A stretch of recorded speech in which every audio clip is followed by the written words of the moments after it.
Obuzibu bubo. Yino. Naye kuliko mkono gwo gugulu. Ali kati wazileta.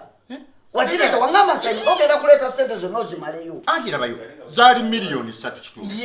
Ne tuteesa nawe bulungi. Tutekeyo bili mwe kitundu tukitwale. Tewatwala asa nakuwaka ndwala asatu. Kakati nkubulira amazima ga Katonda mugulu. Eno file egenda kugobya. Nze sisobola kukiza genda munga sente twazirya babiri. Nga twazirya babiri nani? Wateka nakuwe ndwala asatu. Yes kale nakusinga ko kulya. Leera nze nali nanyini. Era gwe nanyini gwo. Nze sikumanyi. Kati era okutuyita mbaka mabaffe waliwo obuzibu kati gwe buzibu. Nze sijja kugobwa, sigenda kugobwa ku lulwo. Okunisabye saalya sijja kugenda ekyo nkikubuulidde. Ekyo nkikubuuliriza. Ekintu twakiteesa ku sente wazireta. Wazireta. Nze era ebitabo ngenda mu fayiro zonna zino. Akaje konjinza akala fayiro. Gwe ogenda bizuru kusobuzo. Nze togenda kumbobya abaana bange tebagenda kulya bweru. Tebagenda kulya maluma, tebagenda mukasoma. Twatesa ka bulungi.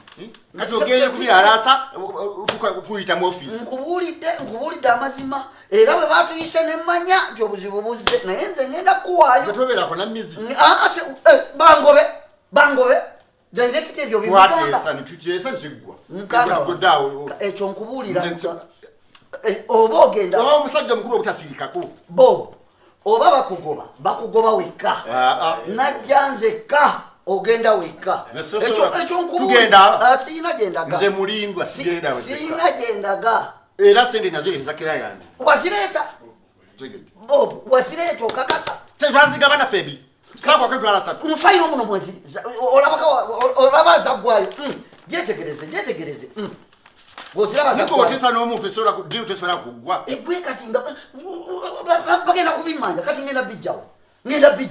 Era gwe buzibu. How are you? Not fine, madam. We are fine. I'm not fine.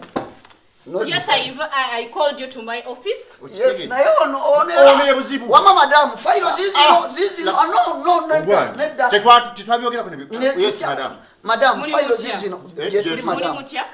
File zizino endo no. Antuleko wansingo ogenda kunetera ebizibu ndali nawe. Twakanye fena. Tutya. Tetwali babiri. Tutya nze nawe. Okakasa nabiriko. Madam, wamensonga ono file yino ezange zizino zonna ziri cleared naye file eno byonna ono toyina we kwasiza. Wali yagala kutindeka mu bwo. Nze naleta client. Nze nayogera ne client. Yagala kutindeka mu bwo. Nze nayogera ne client. Nze nayogera ne client. Njagala yogera amazima. Nze nayogera ne client. Wamensonga ze yazimanyi kati atazi nyingiza. Nze tezinkwatako. Akakati nabayise wano linda kukatonda kugambono secretary. Senge omuwango ogw'omuntu omukulu kuba mukulu. Secretary njagala boardroom eyo organizing bulungi ebyo kunywa babiteeke because we are having a meeting. We are going to have a meeting with board members. Okay. In just few minutes njagala kundi yeberegetere. Thank you. Nze tugenda kungobya byaka. Ekyabampisiza wano. Uno. Jasi butasirika. Uno wamanedda namusirikirira ebbanga lyonna. Nenjogera naye tanfaako kakati bituse wala.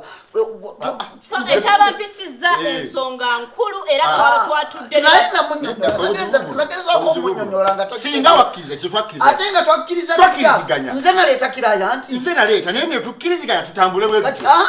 Tutambula tutya. Tugabana bulungi. Ogenda bibyo. Ekyabampisiza board members twatudde ne tusalawo ffenna. Basazeewo dda. Era twakkiriziganyiza nti mwembi.